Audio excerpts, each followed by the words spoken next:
Hello, music lovers!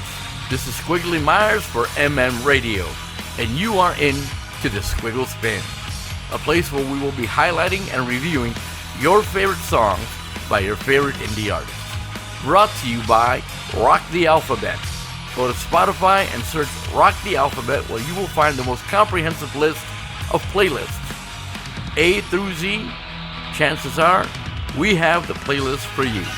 You can also join us on our Facebook page, Rock the Alphabet, and at www.rockthealphabet.com. And now, your featured song. Hello, music lovers. Squiggly Myers here with our fourth and last look at the album, The Raven and the Robot by Kristopher Battilana. As usual, before we get into our featured songs, let's get to know more about our featured artist. To recap last week, in 2002, Kristopher would meet the young lady who would one day become his wife, though this would occur after an off-and-on relationship of 6 years. They married and had 2 wonderful children, a boy who is about 10 now, and a young girl who is 8. Though the marriage didn't last, Kristopher says that the best thing that came out of it were his 2 kids. In 2014, Kristopher and his wife finalized their divorce, which thrust Kristopher back into bachelorhood.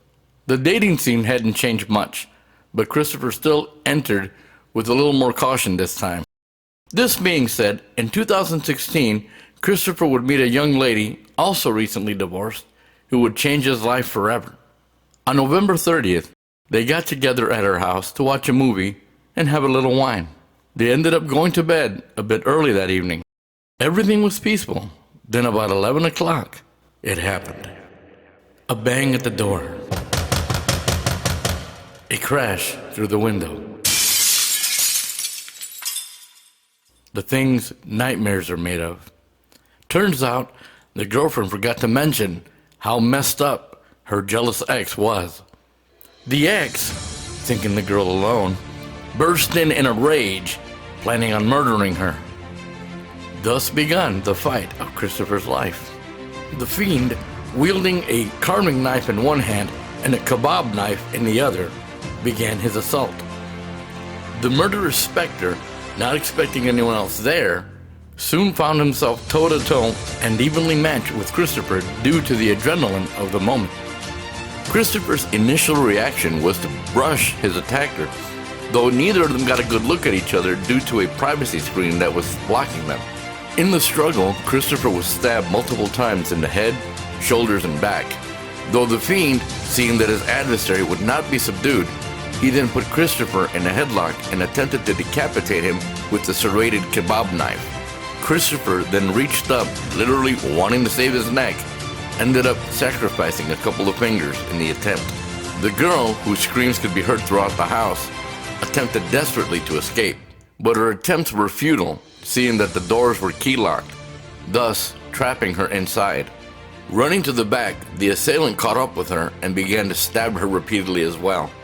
Kristopher, oblivious to the loss of blood that he had suffered, ran to her defense on adrenaline alone. He bum-rushed the guy, knocking him off of her, but the butcher, turning to seemingly finish Kristopher off, stabbed him in the thigh. With the fiend's attention diverted, it awarded the girl the opportunity to escape. Kristopher turned in an attempt to escape as well, but the kebab knife cut off his Achilles tendon, so he hobbled his way into a bedroom and shut the door. The maniac continued after him and smashed open the door. In this final assault, the knife made contact with Kristopher's neck, cutting a major artery. Kristopher then tells his assailant to piss off, that he's dying. The assailant complies and runs after the girl. Kristopher then collapses on the floor. Then it got quiet. Scary quiet. Kristopher crawled to the doorway, tried to call out for his girlfriend, but he couldn't. Succumbing to his injuries, Kristopher passes out. Kristopher recounts that the feeling of losing all your blood is a terrifying one. He then begins to feel guilty, thinking on his children and how he couldn't just leave them without a father. His spirit, leaving his body, looked back down on his lifeless self. Then looking up, He saw the spirit of his children standing in the doorway. They looked at him as if to say goodbye. With a great feeling of remorse, Kristopher woke up. He then crawled, searching for his phone. Finding it, he summoned the authorities. Then Kristopher passed out again. Police arrived and found the assailant still fighting with his ex. They managed to subdue him and arrest him for attempted double homicide. That's right.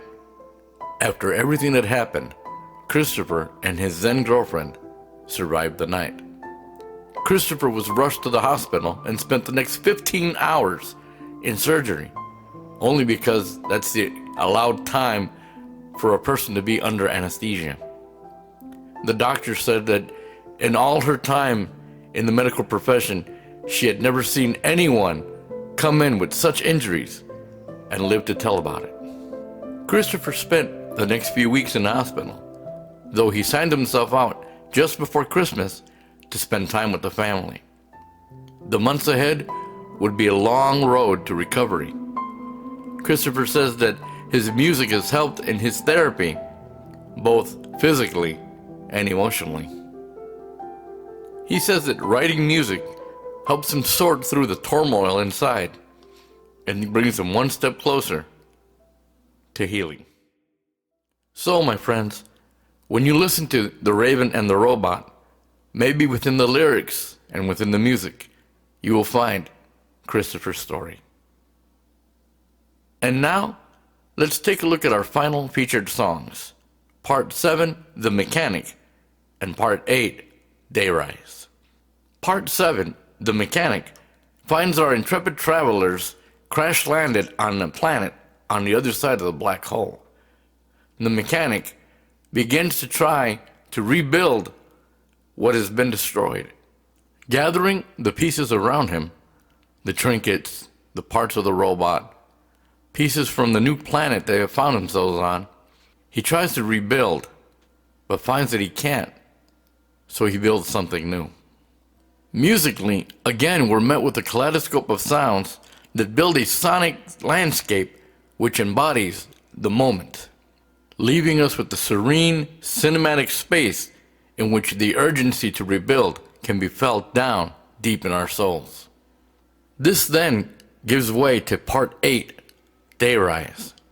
As the mechanic begins to rebuild a new world for them, the optimistic feeling can be felt in every note. Musically, this begins with a Steve Vai-ish sort of vibe, reminiscent of Steve Vai's album Passion and Warfare, which then becomes a more industrial metal / nu metal battle cry of defiance against all odds. In short, this album, The Raven and the Robot, is a window into the soul of Kristopher Battilana, leaving us all with the desire for so much more. Well, music lovers, that's it for our series on the album The Raven and the Robot by Kristopher Battilana. Join us again next week as we continue with another featured song by another featured artist. This is Squiggly Myers saying, life is short, my friends. Don't forget to turn up the music. Now let's listen to parts 7 and 8, The Mechanic and Dayrise, here on MM Radio.